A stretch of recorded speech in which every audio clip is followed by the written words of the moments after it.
মহান বন্ধুর সাথে সাক্ষাৎ, আল্লাহ রব্বুল আলামিনের সাথে সাক্ষাতের প্রেরণায় উজ্জীবিত হয়ে দিনকে বুলন্দ করে রবিউল আউয়াল মাসের 2 তারিখে মতান্তরে 12 তারিখে আরও বিভিন্ন মত আছে, সোমবারে তিনি দুনিয়া থেকে বিদায় হন। প্রিয় নবী সাল্লাল্লাহু আলাইহি সাল্লামের জন্ম থেকে ওয়াফাত পর্যন্ত তার সমগ্র জীবনের পুরো বৃত্তান্ত এক নজরে জানার চেষ্টা করব ইনশাআল্লাহ তাআলা।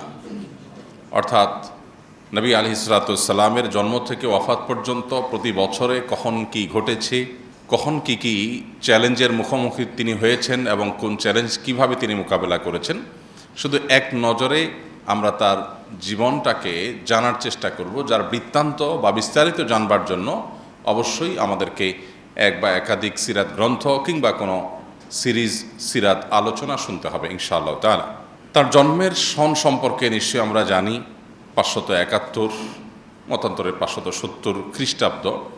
এই সনে তিনি জন্মগ্রহণ করেছেন, যেই বছর হস্তি বাহিনী আক্রমণ চালানোর উদ্দেশ্যে ইয়েমেন থেকে এসেছিল মক্কায়, এবং আল্লাহ রাব্বুল আলামিন সূরা ফিলের মধ্যে যে সম্পর্কে বিস্তারিত আলোচনা করেছেন, সেই হস্তি বাহিনীর বছর অর্থাৎ আমাল ফিল যেটাকে বলা হয়, সেই বছর নবী করিম সাল্লাল্লাহু আলাইহি সাল্লাম জন্মগ্রহণ করেছেন এবং দুনিয়াত আলো তিনি দেখেছেন।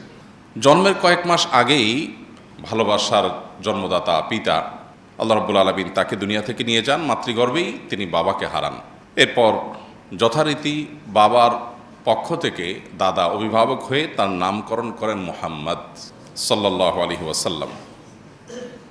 জন্মের পর অল্প সময়ের ব্যবধানেই তার জীবনে আরও বিপদ আসে, কিন্তু জন্মের পর তিনি প্রথম মায়ের দুধের পাশাপাশি যার দুধ পান করেছেন তিনি ছিলেন সুয়াইবা নামক একজন কৃতদাসী, যিনি আবু লাহাব, তার চাচা আবু লাহাবের যিনি কৃতদাসী ছিলেন, তার দুধ তিনি পান করেন। এরপর আল্লাহ রাব্বুল আলামিনের তরফ থেকে তার জন্য বড় পরীক্ষার বিষয় হলো শৈশবে তার মাকে তিনি হারান, এবং মাকে হারান বাবার মৃত্যুর পর। বাবার মৃত্যু হয়েছিল মক্কার বাইরে, সে বাবার কবর জিয়ারতের উদ্দেশ্যে মায়ের সাথে গিয়েছেন নবী করিম সাল্লাল্লাহু আলাইহি সাল্লাম, শিশু মুহাম্মদ সাল্লাল্লাহু আলাইহি সাল্লাম। সেই মদিনার কাছাকাছি এলাকায় ফেরার পথে আবওয়া নামক জায়গায় তার মায়ের মৃত্যু হয়, এবং মা আমেনা তাকে আবওয়া নামক জায়গায় দাফন করা হয়েছে। এখনও তার কবর সেখানে, মক্কা এবং মদিনার মধ্যবর্তী একটি জায়গা। সাথে কৃত দাসী ছিলেন, মাকে দাফন করে দাসীর সাথে শিশু মুহাম্মদ সাল্লাল্লাহু আলাইহি সাল্লাম মক্কায় ফিরে আসেন। অর্থাৎ বাবা মা দুজনকে তিনি শৈশবে হারিয়ে ফেলেন। আরবের মানুষের ঐতিহ্যবাহী ফ্যামিলিগুলোর, সম্ভ্রান্ত ফ্যামিলিগুলোর একটা নিয়ম ছিল যে তারা সন্তানের দুগ্ধ দানের জন্য এবং তাদেরকে গ্রামীণ কালচার, যেখানে কোনো প্রকার সংমিশ্রণ নাই, বিশেষ করে ভাষার কোনো সংমিশ্রণ নাই, সেই জায়গায় বাচ্চাকে পাঠানো হতো ছোটোবেলায়, যাতে করে সে সেটাকে রপ্ত করতে পারে। মক্কা যেহেতু হজের স্পট হওয়ার কারণে, কাবার কারণে বিভিন্ন দেশ থেকে মানুষ আসে, বিভিন্ন ভাষাভাষী আসে, আরবের বিভিন্ন প্রান্ত থেকে আসে, একেবারে পিওর মক্কাভাষীর যে ভাষা, সেই ভাষাটার মধ্যে কিছুটা সংমিশ্রণ এখানে ঘটবার শঙ্কা আছে, এই জন্য শিশুকে বাইরে পাঠানো হতো। সব মিলিয়ে শৈশবের একটা সময় হালিমা সাদিয়া রাদিয়াল্লাহু তাআলা আনহা তার দুধ মাঝে তার কাছে তিনি বড় হন, এবং দুধ পানের পরও আরও কিছুকাল তিনি সেখানে কাটান। বয়স যখন 4, তখন তার জীবনে বক্ষ বিদীর্ণের ঘটনা ঘটে। আপনারা যারা সিরাত পড়েছেন, সিরাত গ্রন্থ পাঠ করেছেন, আপনারা জানেন নবী সাল্লাল্লাহু আলাইহি সাল্লামের জীবনে 4 মতান্তরে 2 বার তার বক্ষ বিদীর্ণের ঘটনা ঘটেছে। বক্ষ বিদীর্ণ হলো ওপেন হার্ট সার্জারি।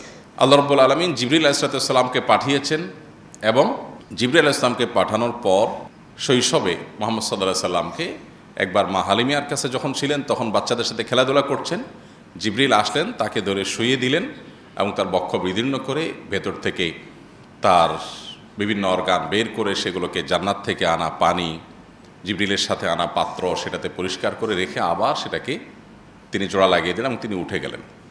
অলৌকিক একটা ঘটনা, তার শৈশবে বারে বারে 4 বার, কোনো কোনো ইতিহাসবিদদের মতে 2 বার সেটি ঘটেছে।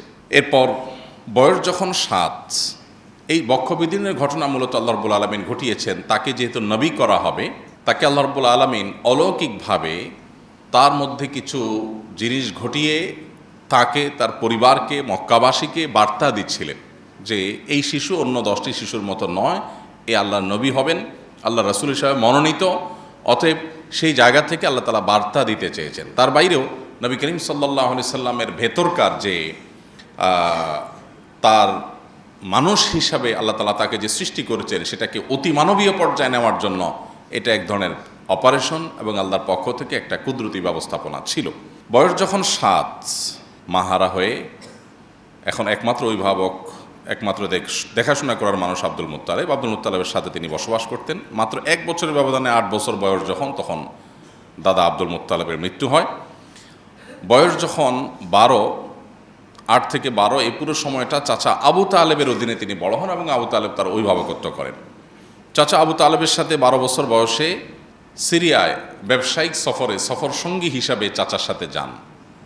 সেখানে পথে বুহাইরা নামক যে পাদ্রী ধর্মযাজক, তিনি তাকে দেখে ভবিষ্যৎবাণী করেছিলেন যে এই শিশু ভবিষ্যতে নবী এবং রাসূল হিসাবে আবির্ভাব ঘটবে এবং তার ভিতরে সেরকম কিছু আলামত তিনি দেখতে পেয়েছেন যেগুলো তার ধর্মগ্রন্থে ইনজিলে তিনি পাঠ করেছেন। তিনি খ্রিস্টান ধর্মের যাজক ছিলেন, যে আমাদের ধর্মগ্রন্থ বলছে একজন নবী আসবেন, তার এই আলামত থাকবে, শিশুর মধ্যে তা বিদ্যমান, এবং বেশ কিছু অলৌকিকত্ব দেখে ফেলেছেন।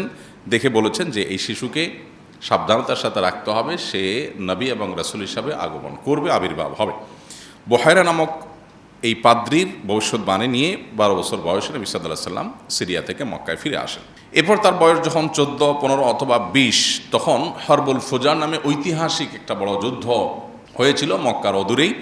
সেই হরবুল ফুজারে তিনি অংশগ্রহণ করেছেন তার চাচাদের সাথে, যদিও তিনি যুদ্ধ করেন নাই, যোদ্ধা ছিলেন না, যুদ্ধের বয়সও হয় নাই, শুধু চাচাদের সাথে গিয়েছিলেন এবং ফিরে এসেছিলেন। এটা তার জীবনের একটা অংশ। বয়স যখন 20 আনুমানিক, তখন তিনি মক্কাবাসীর ঐতিহাসিক হিলফুল ফুজুল নামক যে সংগঠন তৈরি করা হয়েছিল সেটার অংশ তিনি হয়েছেন এবং ঐতিহাসিক হিলফুল ফুজুলের চুক্তিতে তিনি অংশগ্রহণ করেছেন, তার সঙ্গে তিনি যুক্ত হয়েছেন।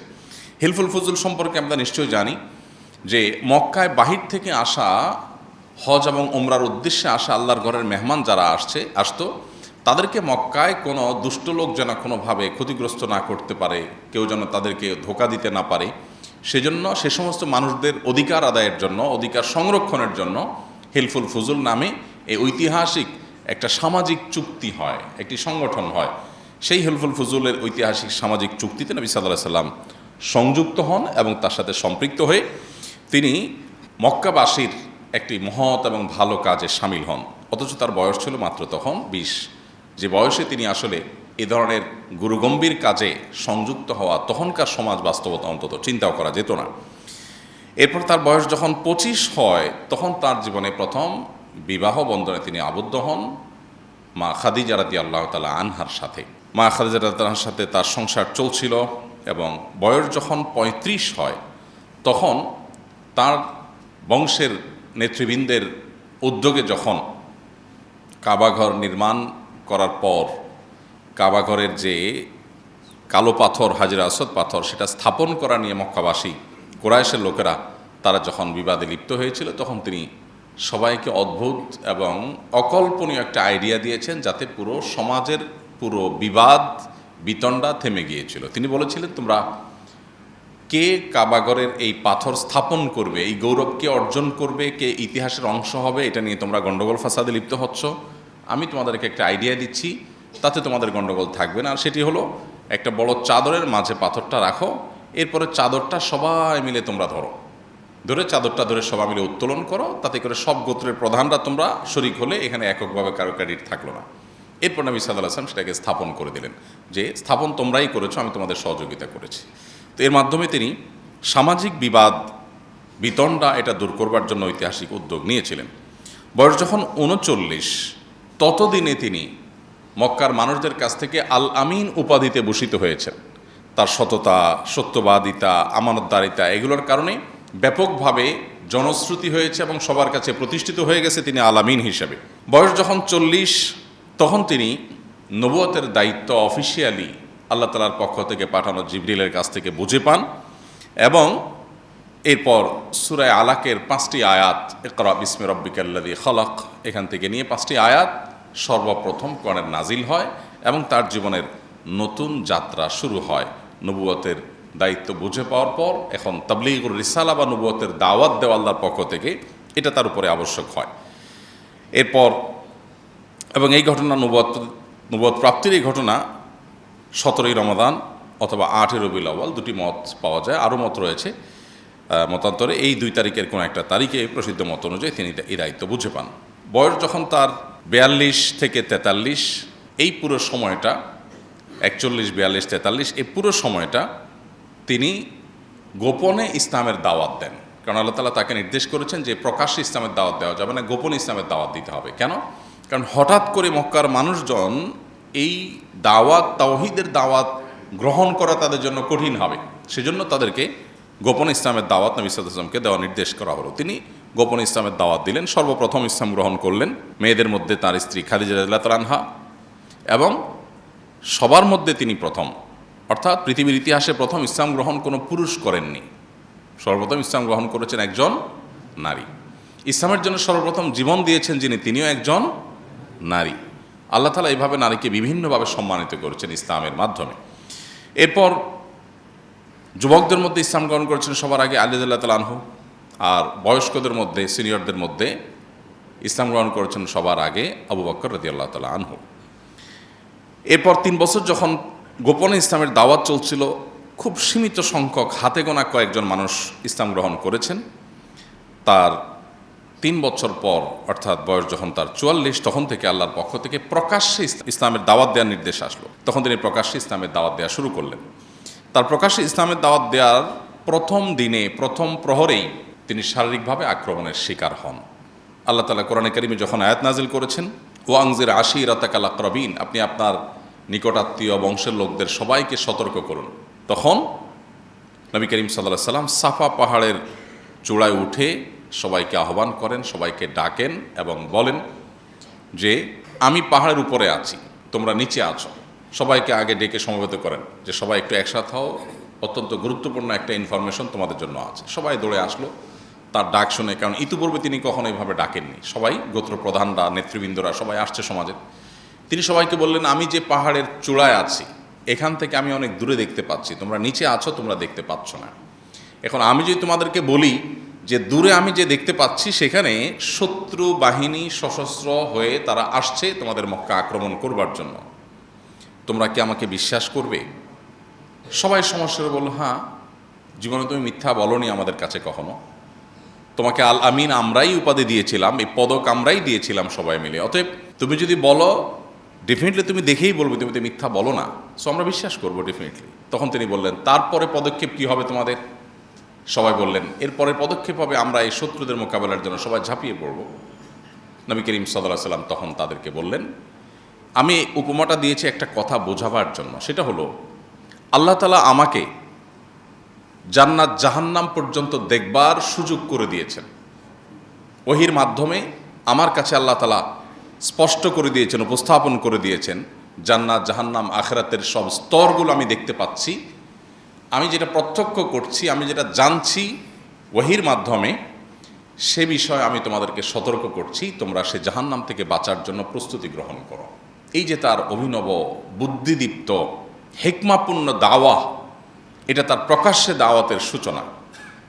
এর সাথে সাথে আবু লাহাব তাকে লক্ষ্য করে বলল, তাব্বান লাকা সাইরাল ইয়াউম আলিহাযা জামাআতানা, তোমার সারাটা দিন ধ্বংস হোক, তুমি কি এই কথা বলার জন্য আমাদেরকে একসাথ করছো? আমরা তো মনে করছি কোনো ডাকাত পড়েছে, বিপদ হয়েছে। এবং আবু লাহাব যে তাব্বান লাকা সাইরাল ইয়াউম বলেছেন, আরবিতে কেউ কাউকে তাব্বুন বলা এটা খুব জঘন্য কথা হিসাবে ধরা হয়, খুব বড় ধরনের আপনার শব্দ বোমা হিসাবে ধরা হয়। তাব্বান লাক, তুমি ধ্বংস হও, এরকম বদদোয়া। তো নবীজিকে যখন সে বলেছে তাব্বান লাক সাইরাল ইয়াউম, তোমার সারাদিন ধ্বংস হোক, এটা নবীজির জন্য অপমানকর ছিল।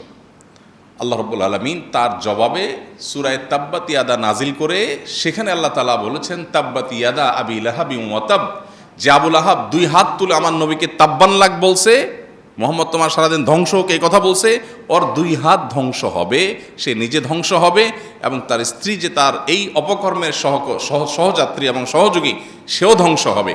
সূরা তাব্বাত ইয়াদার মাধ্যমে কিয়ামত পর্যন্ত মিলিয়ন মিলিয়ন মুসলমানরা, কোটি কোটি মুসলমানরা আবু লাহাবের নবীকে ওই কষ্ট দেওয়ার একটি বাক্যের জবাব দিয়ে যাবে। এটা হলো নবী সাল্লাল্লাহু আলাইহি ওয়াসাল্লামের মর্যাদা আল্লাহর কাছে। যে কোরআন অংশ আল্লাহ তাআলা আল্লাহকে গালি দেওয়ার বহু ঘটনা আছে, যে বহু মানুষ আল্লাহকে গালি দিয়েছে, কিন্তু তাদের প্রতিকারে বা তাদের শাস্তিস্বরূপ এরকম কোনো ব্যবস্থা আপনি কোরআনে পাবেন না। কিন্তু নবী সাল্লাল্লাহু আলাইহি সাল্লামকে গালি দিয়েছে, এটা আল্লাহ তাআলা সহ্য করেন না। খোদ আল্লাহকে গালি দিয়েছেন, আল্লাহ সেগুলো কিয়ামতে হয়তো শাস্তি দিবেন, দুনিয়াতে অনেককে হয়তো আল্লাহ ছাড় দিয়েছেন। কিন্তু নবী সাল্লাল্লাহু আলাইহি সাল্লামকে কেউ গালি দিয়েছে, চূড়ান্ত পরিণতি তাকে বরণ করেই তারপর দুনিয়া থেকে যেতে হয়েছে।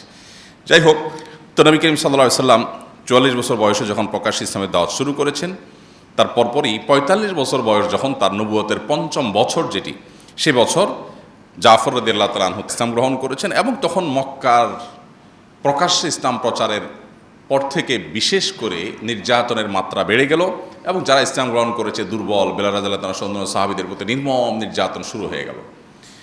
যখন নির্যাতন শুরু হয়েছে, দুর্বল মুসলমানরা তারা আসলে মক্কায় টিকাটা কঠিন হয়ে যাচ্ছিল।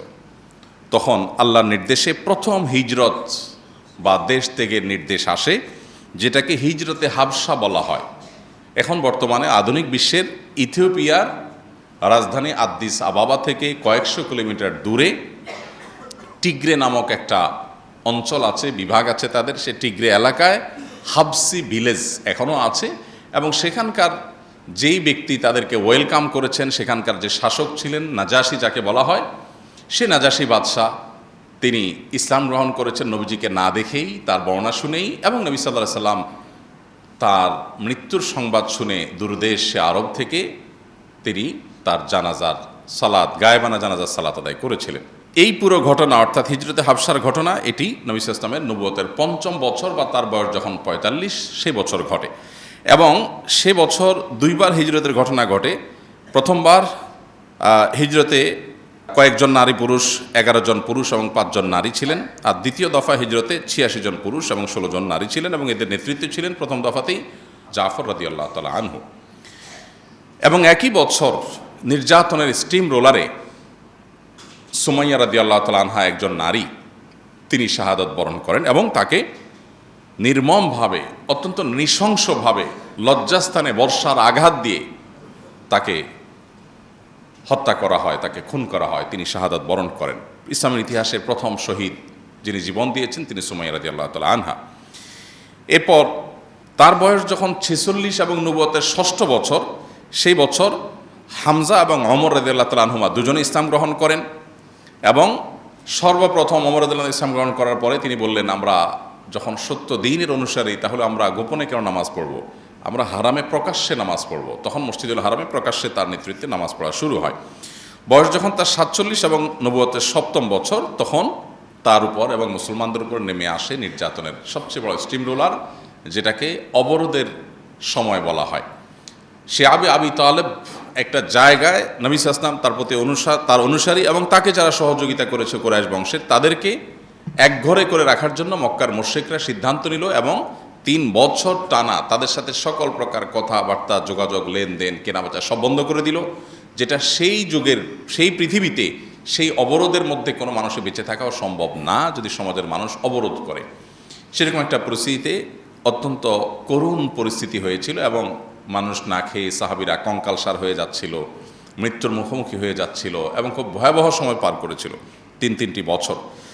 এবং একটা পর্যায়ে তার বয়স যখন ৪৮ এবং নবুয়তের ৮ম বছর, তখন আল্লাহ তাআলা তার মাধ্যমে একটা অলৌকিক মুআজিজা ঘটান, যেটাকে শাক্কুল কামার বা চন্দ্র দ্বিখণ্ডিত হওয়ার ঘটনা বলে। মক্কার মানুষজন, শত শত হাজারো মানুষ যারা দেখেছে যে নবী সাল্লাল্লাহু আলাইহি ওয়াসাল্লাম হাতের আঙ্গুল ইশারা যখন করেছেন আল্লাহর নির্দেশে, চাঁদ দুপাশে আলাদা হয়েছে, আবার সেটা সম্মিলিত হয়েছে। কোরআনে যেটাকে আল্লাহ তাআলা বলেছেন ওয়ানশাক্কাল কামার, চন্দ্র বিদীর্ণ হয়েছে, অতএব কিয়ামত নিকটবর্তী। তো সেই ঘটনাটি ঘটেছে নবী সাল্লাল্লাহু আলাইহি ওয়াসাল্লামের নবুয়তের এই পর্যায়ে আনুমানিক। এবং তার বয়স যখন ৫০, নবুয়তের ১০ম বছর, তখন বয়কট শেষ হয়, যে বয়কট ৩ বছর ধরে চলেছিল।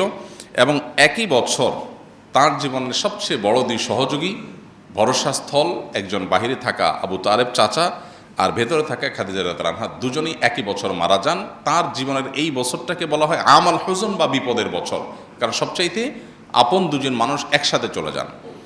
এবং এই যে আল্লাহ তাআলা তার নবীকে পরীক্ষা করেছেন, এটা আল্লাহ তাআলার হেকমাপূর্ণ সিদ্ধান্ত যে তার নবীকে তিনি স্ট্রং করবেন, মজবুত করবেন বড় কোনো কাজের জন্য। একের পর এক বাধা, পরীক্ষা, চ্যালেঞ্জ তাকে পার করে সামনে যেতে হয়েছে। এরপর একই বছরে তিনি সাউদা রাদিয়াল্লাহু তাআলা আনহা এবং আয়েশা রাদিয়াল্লাহু তাআলার সাথে তার আকদ সম্পন্ন হয়।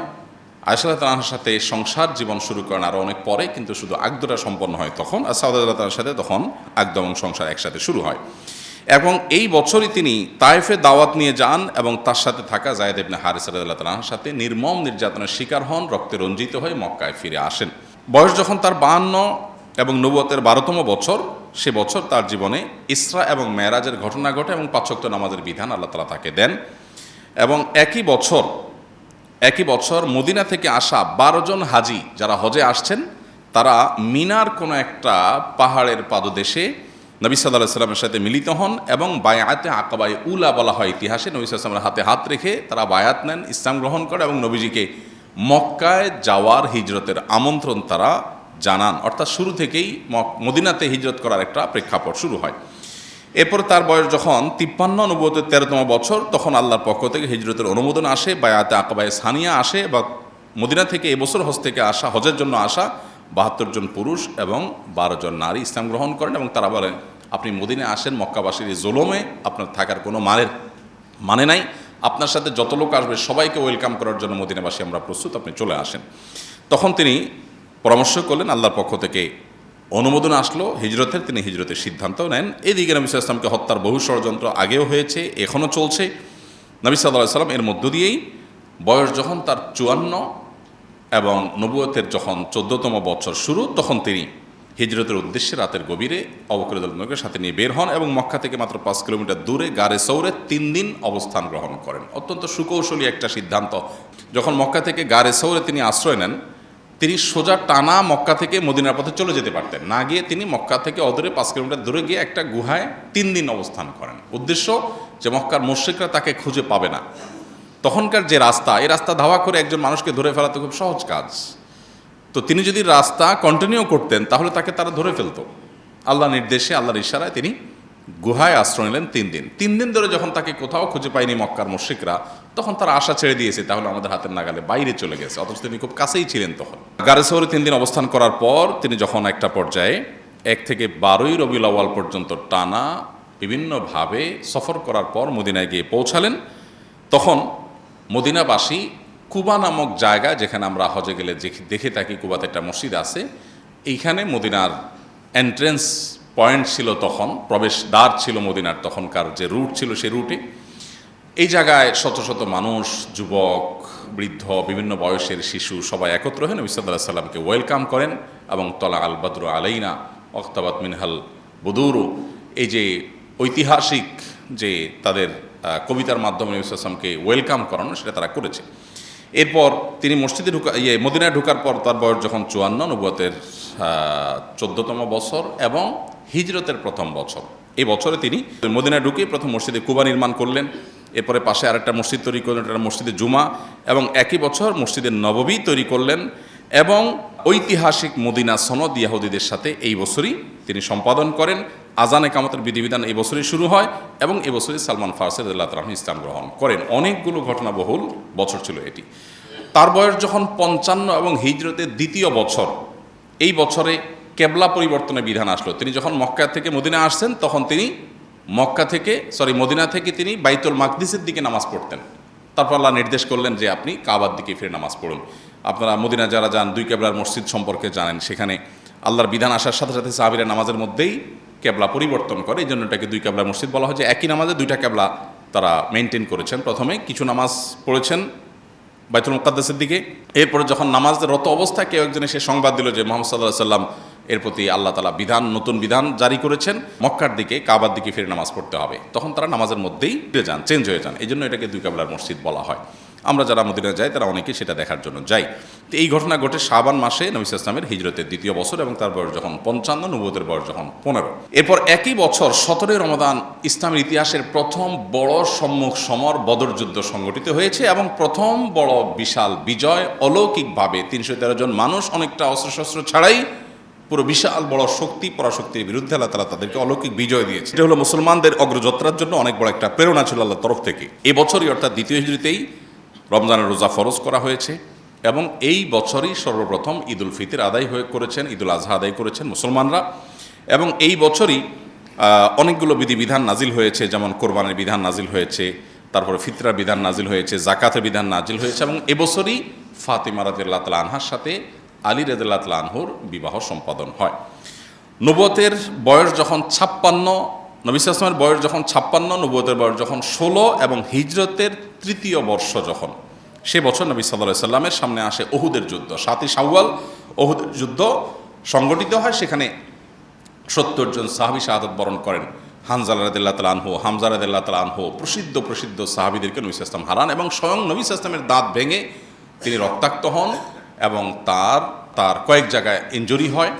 তিনি মারা গেছেন মর্মে কাফেররা প্রপাগান্ডা ছড়িয়েছিল, আল্লাহ তাআলা তাকে হেফাজত করেছেন, এবং নবী সাল্লাল্লাহু আলাইহি ওয়াসাল্লামের একটা কথা থেকে সামান্য একটু সরে যাওয়ার কারণে কঠিন পরিণতির মুখোমুখি তখন সাহাবীদেরকে হতে হয়েছে, যেটা আমাদের জন্য বিরাট শিক্ষা, যে তার কথার বাইরে গেলে আমাদের জন্য অকল্যাণ নিশ্চিত আছে।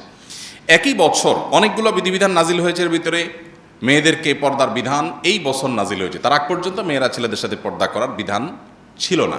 এই বছর সর্বপ্রথম পর্দার বিধান নাজিল হয়, এবং এই বছরই সুদ এবং মদ এই দুটিকে হারাম ঘোষণা করা হয়। মদের বিধান যখন হারাম ঘোষণা করা হয়, চিন্তা করার বিষয় যে সাহাবীরা বা যে মক্কার মদিনার মানুষেরা, মদ হালাল ছিল, নিষিদ্ধ ছিল না, সবাই পান করত, দিলেন, হারাম করলেন।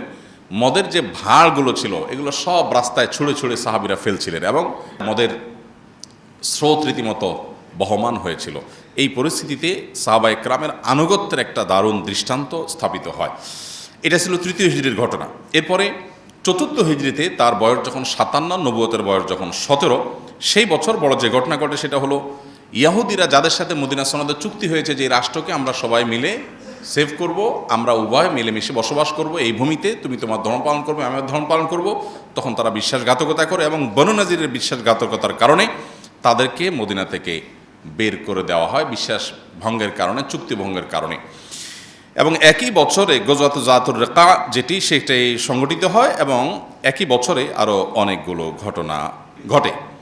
এরপরে বয়স যখন তার 58, এবং নবুয়তের বয়স যখন 18, এবং হিজরতের বয়স যখন 5ম হিজরিতে খন্দকের যুদ্ধ গঠিত হয়। খন্দকের যুদ্ধে 1000 সাহাবী প্রায় অংশগ্রহণ করেন, এবং তারা সাকল্যে প্রায় 4.5 কিলোমিটার এলাকা মদিনার চারপাশে তারা পরীক্ষা খনন করেন, এবং সেই পরীক্ষা 5 মিটার গভীর ছিল। এই পুরো পরীক্ষা তারা অনেকটা ক্ষুধার্ত অবস্থাতে খনন করে মক্কা থেকে আসা শত্রুপক্ষ যারা মদিনাকে শেষ করতে চেয়েছে, মুসলমানদের শেষ করতে চেয়েছে, তাদেরকে তারা প্রতিহত করেন, এবং পুরো আইডিয়াটা দিয়েছিলেন পারস্য থেকে আসা সালমান ফারসি রাদিয়াল্লাহু তাআলা আনহু। এরপর এই বছরই নবী করিম সাল্লাল্লাহু আলাইহি ওয়াসাল্লামের জীবনে অনেকগুলো ঘটনা ঘটে, যেমন বনুল মুস্তালিকের ঘটনা ঘটে, যেখানে মা আয়েশা রাদিয়াল্লাহু তাআলা আনহার চরিত্র নিয়ে মুনাফিকরা কালিমা তোলে, 2-1 সরল মনা মুসলমানও সেখানে যোগ দিয়ে ফেলে। আল্লাহ তাআলা পরে আয়াত নাজিল করে তার চরিত্রের পুত্র পবিত্রতার কথা আমাদেরকে জানান দেন, ঐতিহাসিকভাবে যেটাকে ইফকের ঘটনা বলা হয়। এই বছরই তায়াম্মুমের বিধান নাজিল হয়, এবং এই বছরই ইয়াহুদীদের আরেকটা গোত্র বনু কুরাইজা তাদের গাদ্দারির কারণে, তাদের বিশ্বাসঘাতকতা এবং রাষ্ট্রদ্রোহের কারণে, ওই যে চুক্তি ছিল চুক্তি ভঙ্গ করে মুসলমানদের বিরুদ্ধে ষড়যন্ত্রে লিপ্ত হওয়ার কারণে তাদেরকে শাস্তি দেওয়া হয়, করুণ শাস্তি। এর পরের বছর হিজরি 6ষ্ঠ বছরে নবী সাল্লাল্লাহু আলাইহি ওয়াসাল্লামের বয়স যখন 59 এবং তার নবুয়তের বয়স যখন 19, সেই বছরের যে ঘটনাগুলো সেগুলোর মধ্যে থেকে ছিল ঐতিহাসিক হুদাইবিয়ার চুক্তি। নবী সাল্লাল্লাহু আলাইহি ওয়াসাল্লাম স্বপ্নে দেখেছেন তিনি ওমরা করছেন, 1400 সাহাবীকে সাথে নিয়ে রওনা দিলেন, অনেকটা অস্ত্রশস্ত্র ছাড়া ওমরার উদ্দেশ্যে ইহরাম পরে। কিন্তু হুদাইবিয়া নামক জায়গা যাওয়ার পরে মক্কার মুশরিকরা বাধা দিল যে আমরা ঢুকতে দিব না। তারা জানালেন আমরা তো যুদ্ধ করতে আসিনি, আমরা ওমরা করে আবার ব্যাক করব। তারা বলল না, আমরা ঢুকতে দিব না। নবী সাল্লাল্লাহু আলাইহি ওয়াসাল্লাম বাড়াবাড়ি না করে তাদের সাথে ঐতিহাসিক চুক্তি করলেন, যেটার নাম হুদাইবিয়া চুক্তি। যে চুক্তি বাহ্যিকভাবে মনে হয় সব মুসলমানদের বিরুদ্ধে, কিন্তু এই চুক্তি মুসলমানদেরকে মূলত অগ্রগতির দিকে নিয়ে গিয়েছিল। এই ঐতিহাসিক হুদাইবিয়া চুক্তি 10 বছরের জন্য সংগঠিত হয়েছিল, এবং এটি হয়েছিল 1 জিলকয়দা 6 হিজরিতে। এবং এই বছরের পর থেকে নবী সাল্লাল্লাহু আলাইহি ওয়াসাল্লাম বিভিন্ন রাজা বাদশাদের কাছে, যেমন হেরাক্লিয়াস, খসরু, তারপরে মুকাওকিস, বড় বড় যে সমস্ত শাসকরা পৃথিবীর, তাদের কাছে চিঠি লিখে ইসলামের দাওয়াত তাদেরকে দিয়েছেন। তাদের কেউ গ্রহণ করেছে, আর কেউ হঠকারিতা করেছে। যারা হঠকারিতা করেছে তাদেরকে নির্মম পরিণতির মুখোমুখি আল্লাহ করেছেন। তার বয়স যখন 60, নবুয়তের বয়স যখন 7, তখন তিনি ঐতিহাসিক খায়বার বিজয় করেছেন, ইয়াহুদীদের বিশাল বড় দুর্গের এলাকা। এবং একই বছর আগের বছরের ওমরা হুদাইবিয়া চুক্তি অনুযায়ী পরবর্তী সাহাবীদেরকে নিয়ে কাজা করেছেন, ওমরাতুল কাজা। এবছরে সাফিয়া মাইমুনা রাদিয়াল্লাহু তাআলার সাথে বিয়ে হয়েছে। তার বয়স যখন 61, নবুয়তের বয়স যখন 21, এবং হিজরত যখন 8ম হিজরি সন যখন 8ম হিজরিতে তখন তিনি ঐতিহাসিক মক্কা বিজয়ের সুযোগ এবং নিয়ামত লাভ করেন। রমজান মাসে অনেকটা রক্তপাতহীনভাবে সারা জীবন যারা কষ্ট দিয়েছে তাদেরকে সাধারণ ক্ষমা করে তিনি মক্কা বিজয় করেন। এবং একই বছর হুনাইনের যুদ্ধে সাহাবীদের সংখ্যা অনেক বেশি ছিল, কিছুটা আত্মপ্রসাদ চলে এসেছে। কোরআনে আল্লাহ উল্লেখ করেছেন সাময়িকভাবে আল্লাহ তাআলা এক ধরনের সাহাবীদেরকে এক ধরনের পরাজয়ের স্বাদ দিয়ে আবার আল্লাহ তাআলা নবী সাল্লাল্লাহু আলাইহি ওয়াসাল্লামের নেতৃত্বে মুহূর্তের মধ্যে তাদেরকে বিজয় দেন এবং বিপুল পরিমাণ যুদ্ধ লব্ধ সম্পদ তারা আহরণ করেন। এরপর তায়েফ অবরোধ করেন এবং সেখান থেকে প্রচুর পরিমাণ সম্পদ আহরণ করেন এবং একটা অপশক্তিকে দমন করেন নবী সাল্লাল্লাহু আলাইহি ওয়াসাল্লাম। হিজরির নবম বর্ষে তার বয়স যখন ৬২, মৃত্যুর মাত্র এক বছর আগে, তখন ঐতিহাসিক তাবুক যুদ্ধ এটা তিনি নেতৃত্ব দেন এবং রোমানদের বিরুদ্ধে মূলত এটি বিশাল বড় বাহিনী হয়েছে, কিন্তু এখানে কোনো সংঘাত হয়নি। সংঘাতের আগেই, সংঘাত ছাড়াই মুসলমানদেরকে আল্লাহ বিজয় দিয়ে দিয়েছেন এবং তাদের মনে ভয় ঢুকিয়ে দিয়েছেন। তারা ভয়ে সব পালিয়ে ছত্রভঙ্গ হয়ে চলে গেছে। মুসলমানরা কোনো রক্তপাত ছাড়াই বিজয় লাভ করে ফিরে এসেছেন। এরপরে মুনাফিকদের চরিত্র এই বছর প্রকাশ হয়েছে এবং বিদায় হজের প্রস্তুতি এবং বিদায় হজের বিধিবিধান এই বছর নাজিল হয়। তার বয়স যখন ৬৩, জীবনের শেষ বছর এবং হিজরতের ১০ম বছর, সে বছর তিনি ঐতিহাসিক বিদায় হজের খুতবা, যেটা ঐতিহাসিকভাবে আজও মানব ইতিহাসের কাছে রোল মডেল, সেই খুতবায় তিনি মানবাধিকার, নারী অধিকার, শ্রমিকদের অধিকার, বিভিন্ন বিষয়ে মানুষকে সচেতন করে তিনি ঐতিহাসিক খুতবা দেন, যেটা আজও গোটা পৃথিবীতে চর্চা হয়। ১৫০০ বছর আগের খুতবা যেন আজকের জন্য জাজ্জল্যমান এবং শাশ্বত। এবং এই বছর এবং ওই দিনই আল-ইয়াউমা আকমালতু লাকুম দীনাকুম এই আয়াত নাজিল হয় যে আজকে তোমাদের দিনকে পরিপূর্ণ করে দেওয়া হলো। এবং এরপর নবী সাল্লাল্লাহু আলাইহি ওয়াসাল্লাম এই হজের পরেই যখন মদিনায় আসেন, পর থেকে তিনি অসুস্থ হয়ে গেলেন, মদিনায় গিয়ে পরিপূর্ণ অসুস্থ হলেন। এই অসুস্থতাই আস্তে আস্তে তাকে মৃত্যুর দিকে নিয়ে গেল এবং এরপর তিনি আর সুস্থ হলেন না। আস্তে আস্তে আস্তে ধীরে ধীরে তিনি দুর্বল হতে থাকলেন। একটা পর্যায়ে যখন জীবনের শেষ মুহূর্ত, তিনি বারবার আয়েশা রাদিয়াল্লাহু তাআলা আনহা কক্ষে ছিলেন এবং বারবার সেন্সলেস হয়ে যাচ্ছিলেন। যখন তার সেন্সলেস হয়ে যাচ্ছিলেন, তাকে উজু করানো হলো, মুখে পানি দেওয়া হলো, ঠান্ডা পানি দেওয়া হলে তিনি একটু হুঁশ আসে নামাজ পড়ার জন্য, কিন্তু আবার বেহুশ হয়ে যান, আবার হুঁশ আসে বহুত কষ্টে, আবার বেহুশ হয়ে যান। এভাবে কয়েক দফা হয়েছে। একটা পর্যায়ে তিনি কোনো রকম নামাজ পড়তে পারলেন। তারপরে তার জীবনের একেবারে শেষ অন্তিম মুহূর্ত তখন তিনি তার আম্মা জান আয়েশা তার কক্ষে ছিলেন, দেখতে পেলেন যে আম্মা জান আয়েশার একজন ভাই প্রবেশ করেছে কক্ষে, তার হাতে মেসওয়াক। তিনি ইশারা দিলেন, তখন জবান বন্ধ হয়ে গেছে, ইশারা দিলেন যে এই মেসওয়াকটা আমাকে দেওয়া যাবে কিনা। মেসওয়াকটা দেওয়া হলো। তখন খাজা আয়েশা রাদিয়াল্লাহু তাআলা আনহা মেসওয়াকটা চাবিয়ে দিলেন, কারণ নবী সাল্লাল্লাহু আলাইহি ওয়াসাল্লামের তখন দাঁত দিয়ে চাবানোর শক্তি ছিল না। নবী সাল্লাল্লাহু আলাইহি ওয়াসাল্লাম তখন মেসওয়াক করলেন। মেসওয়াক করতে করতে তিনি শেষ কয়েকটি বাক্য বলে একবারে